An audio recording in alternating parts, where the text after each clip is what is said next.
yo elijo partir del contexto. Yo elijo partir de esas realidades. Hay algunos autores u otras personas que dicen, prefiero texto.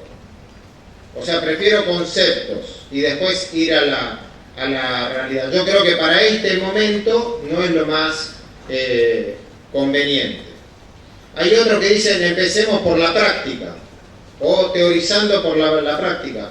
Yo creo que tampoco para este momento es lo conveniente. Lo primero es ver, lo primero es caracterizar, lo primero es leer estas realidades y a los actores que están en ellas.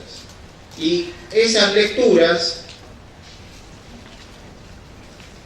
no pueden ser verdades cerradas, no puede ser un pensamiento cerrado, no puede ser una construcción y para siempre, sino que tiene un carácter provisional, tiene un carácter precario, de verdades abiertas y en construcción, de verdades que están en camino, de verdades que están en construcción y en búsqueda. De manera continua nosotros tenemos que ir ayornando esas lecturas y modificando nuestro plan de intervención. Ricardo hoy citaba a Fares diciendo el pensamiento de Francisco es un pensamiento en movimiento.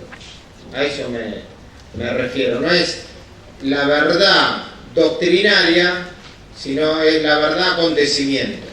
O sea, uno le va poniendo nombre a los acontecimientos y a los problemas a medida que se los va topando en la vida, en el camino. Y esto, claramente, para la escuela y para nosotros que venimos de una formación en el mundo letrado, en el mundo del segundo entorno, en el mundo del texto, en el mundo de la sociedad industrial, nos cuesta, porque a todos nosotros nos formaron bajo la lógica deductiva. A lo sumo se introducía algún pensamiento de tipo inductivo. Entonces todas las premisas eran dado A debe ser B. Y tenemos un pensamiento determinístico y causalista muy, muy fuerte. Y la idea de la escuela es la que de manera deductiva le traspasa a las nuevas generaciones determinados contenidos en el acto de transmisión. Yo lo que estoy diciendo es hay que adoptar otro modo de pensar, que empieza por el ver y es hipotético, es conjetural, es abductivo. Es la tercera operación lógica en Aristóteles. O sea, como piensan los investigadores, pensar por hipótesis, por ensayo y error. No partir de un a priori ideológico, no partir de una teoría, sino ver la realidad y ensayar con ella distintas interpretaciones y ponerme en camino a partir de esas verdades provisionales. Ese pensamiento del tercero, del que habla Eco,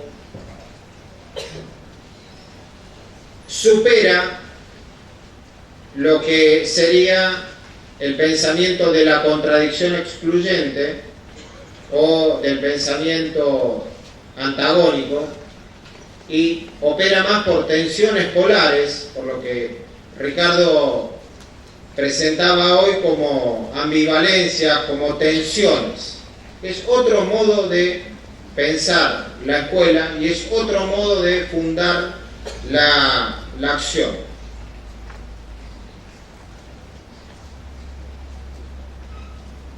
Bloque 1, las escenas con los actores. Bloque 2, marco teórico, concepto de cultura, que es lo que la educación debe transmitir.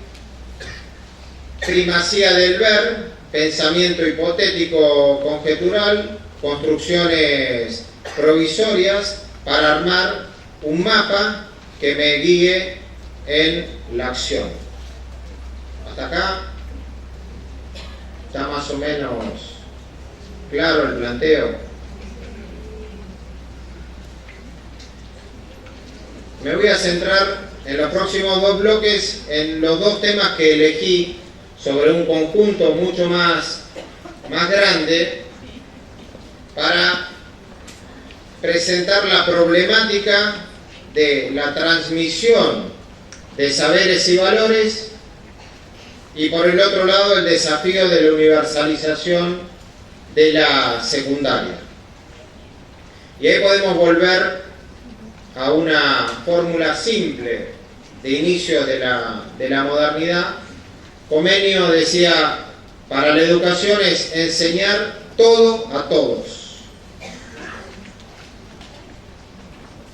Con un universo cultural restringido, estamos hablando de los inicios de la era técnica con la imprenta, el todo de Comenio era asible.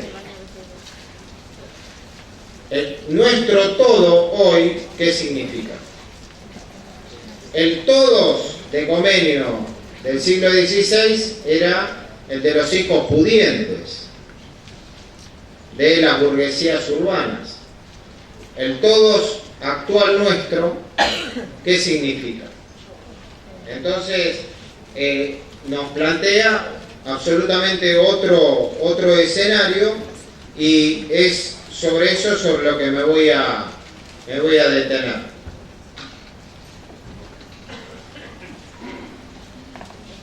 Es el bloque 3, transmisión de contenidos.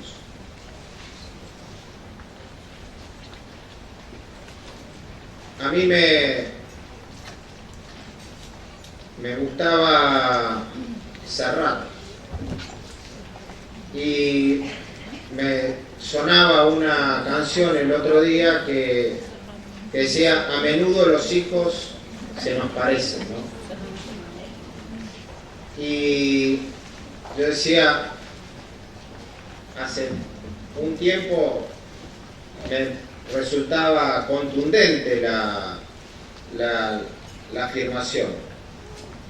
Bueno, nosotros, nuestra generación fue lo más parecido a nuestros padres, pero yo no puedo hacer esa afirmación para con mis hijos o con los propósitos que a veces tiene la escuela, porque los chicos se parecen más al contexto que les toca vivir que a los padres o a las escuelas que los quieren formar. Después caí en la cuenta porque vi que venía a Buenos Aires y se cumplían 50 años desde que empezó a cantar, con lo que es un autor típico de la era gutenbergiana, no de la galaxia Internet. Y por otro lado, una hija mía que se crió y se formó acá y ahora está transitoriamente en España y le gustaba Serrat por la socialización que había tenido aquí, decía: Serrat en España es de viejos. O sea, los jóvenes no escuchan a Serrat. Me siguen en el argumento. Eso es como un quiebre generacional, un quiebre de universos y un quiebre en el modo de transmisión. Cuando él decía, se nos parecen, es que los procesos de subjetivación y de transmisión cultural se habían producido. En el momento actual, cuando yo pongo en duda la afirmación, estoy diciendo, esto no funciona tan automáticamente.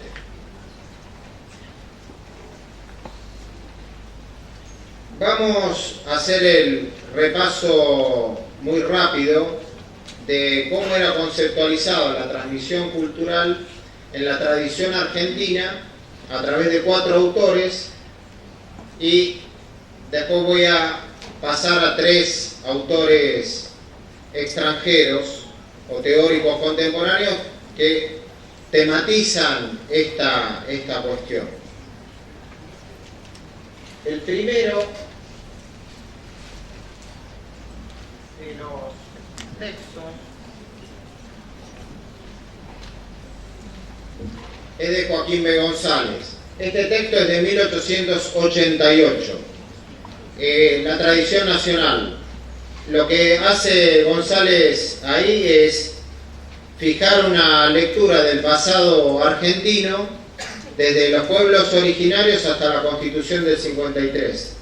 Y lo que plantea en este texto y en Mis Montañas, que es el texto que corre paralelo a este, es que las familias en las casas, a través de la tradición oral, deben transmitir estos valores y que la escuela tiene que transmitir esa tradición nacional para que los hijos de los inmigrantes se hagan argentinos. Ese es el objetivo. 20 años después,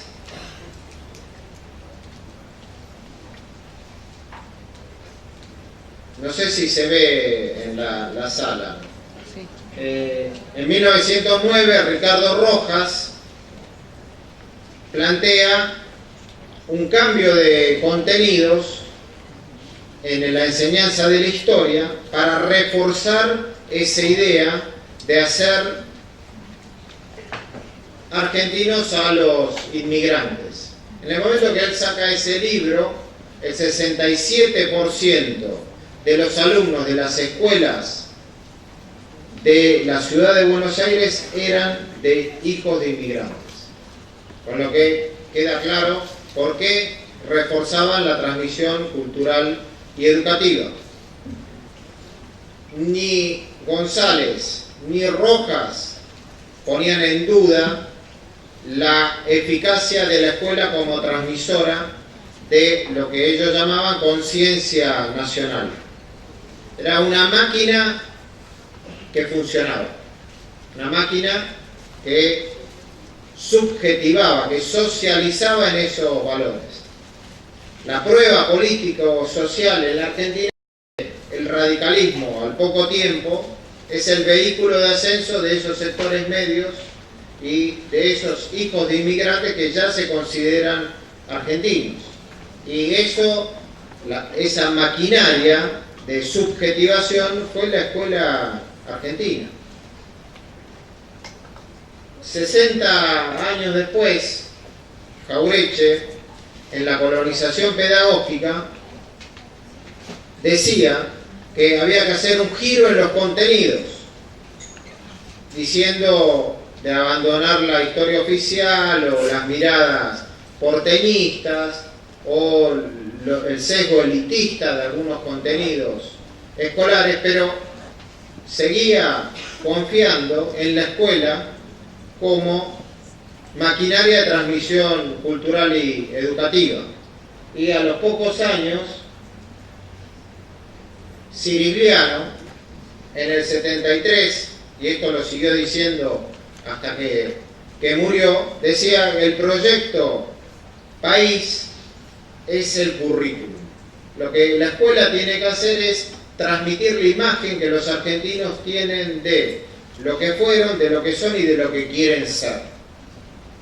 Entonces él jugaba con esa idea de que al modelo agroexportador de la élite de fines del 19 corresponde la idea de composición la vaca.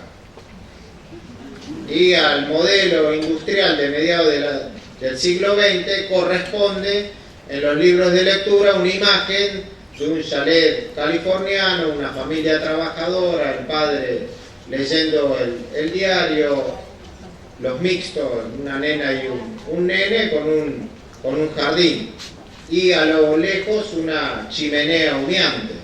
O sea, la idea de la industria como proyecto país. Tampoco Cirigliano dudaba de la eficacia de la transmisión cultural y educativa de la escuela. No los puse acá para no agobiar, pero voy a citar 5 títulos que ya les van a ser más familiares que esto que saqué del museo. Pero para los últimos 25 años, escuchen, revisión de la escuela actual, la escuela vacía, dolor de escuela, la educación y la cuestión social. O sea, todos los títulos que son de autores que todos manejamos están reflejando la dificultad que hoy tiene la escuela para hacer ese proceso de subjetivación y de transmisión cultural y educativa. Y esto se da de manera mucho más aguda y fuerte justamente en la edad que yo puse como escena, o sea, en la secundaria alta. O sea, es en el nivel superior de la secundaria donde se producen los mayores niveles de distancia entre lo que la escuela se propone transmitir con lo que los alumnos apropian. Dejamos planteado entonces el punto acá para la Argentina, y para ponerlo en un contexto mayor vamos a repasar rápido 3 autores contemporáneos que ponen el foco en la problemática de la transmisión cultural y educativa. El primero es Bauman. Este texto de Bauman es la aplicación de su esquema de modernidad líquida a la escuela, y es todavía de los últimos trabajos así más potentes, antes de que Bauman se liquidara, digamos, porque ya ahora le pone líquido a cualquier tema que aparece. Pero ahí hace un planteo que yo lo resumo de esta manera. Él dice: la escuela, la educación, lo que hace es transmitir o transferir a nuevas generaciones unos referentes estables. Esos referentes estables serían para nosotros los contenidos, los saberes, los valores y los modos de aprender. Él dice: la sociedad líquida no tiene referentes estables. Entonces, ¿cómo la escuela va a transmitir referentes estables si la sociedad no fija aquello que es valioso para ella? Si la sociedad vive un presente continuo y no selecciona aquello que es valioso para la transmisión, la escuela no cuenta con algo que es fundamental para ella, que es la idea de futuro y la idea de los contenidos a transmitir. Bauman plantea esto para el conjunto de Occidente, no es un tema de América Latina ni de Argentina, es un planteo a nivel global. Dice: todos los sistemas educativos están pasando por una crisis en lo que hace a la transmisión y a los procesos de subjetivación. Segundo autor, Agamben. Es un filósofo italiano dedicado a las ciencias políticas.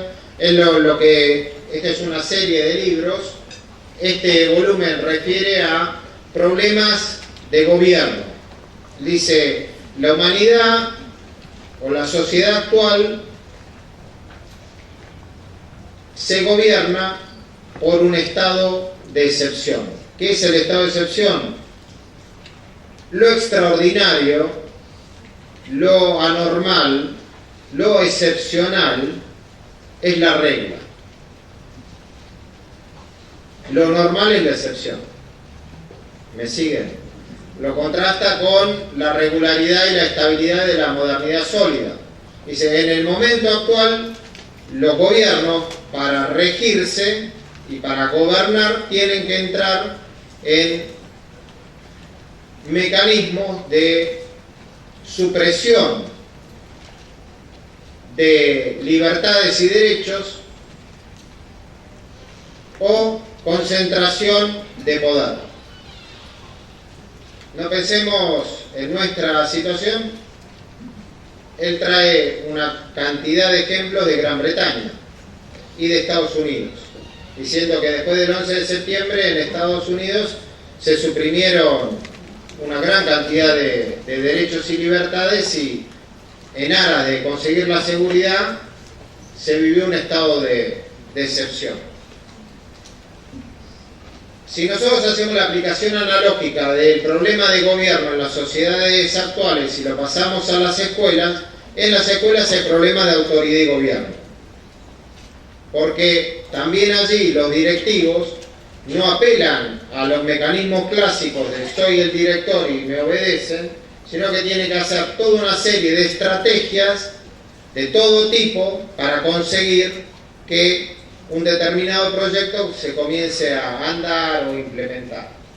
Entonces, este es un ejemplo de que a través de la autoridad corría el saber, a través de la autoridad del maestro, del directivo, corría la transmisión intergeneracional.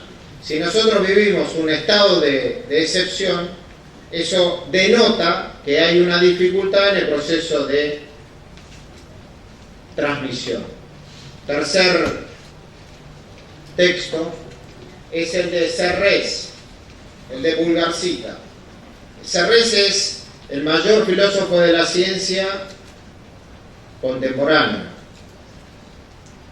Es un abuelito ya, y él dice en este texto que es un manifiesto, él lo publica así como un manifiesto, dice: mi objetivo es poder dialogar con mi nieta.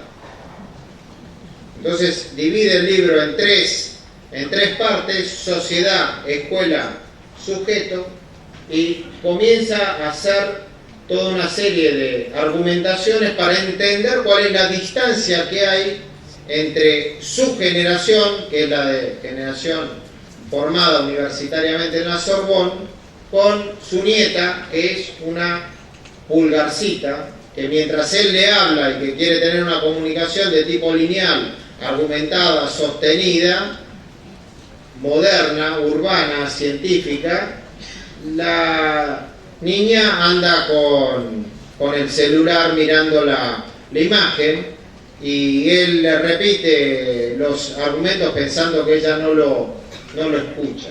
Este texto está liberado en internet, fue bestseller en Francia en el 2014. Sigue la senda deleuziana, sigue la senda de la crítica a la escuela de la modernidad, a esa escuela que no quiere abrirse a ningún tipo de transformación para poder dialogar con los pulgarcitos. Esa es la crítica que Serres le hace a la escuela. Una escuela que no se pone en movimiento, sino que sigue como máquina ritual anclada en la modernidad sólida, que es aislante, que tiene unos muros altos, que demoniza la tecnología, que todo lo de afuera es de por sí malo, que los alumnos no se ajustan al patrón de las generaciones anteriores. O sea, todo lo que uno podría plantear como una escuela de tipo tradicional. Una escuela que funcionó durante siglo y medio, pero que al entrar en lo que es el entorno digital productor de los pulgarcitos, hoy no dialoga o no se ajusta o no se va adecuando a ese nuevo actor.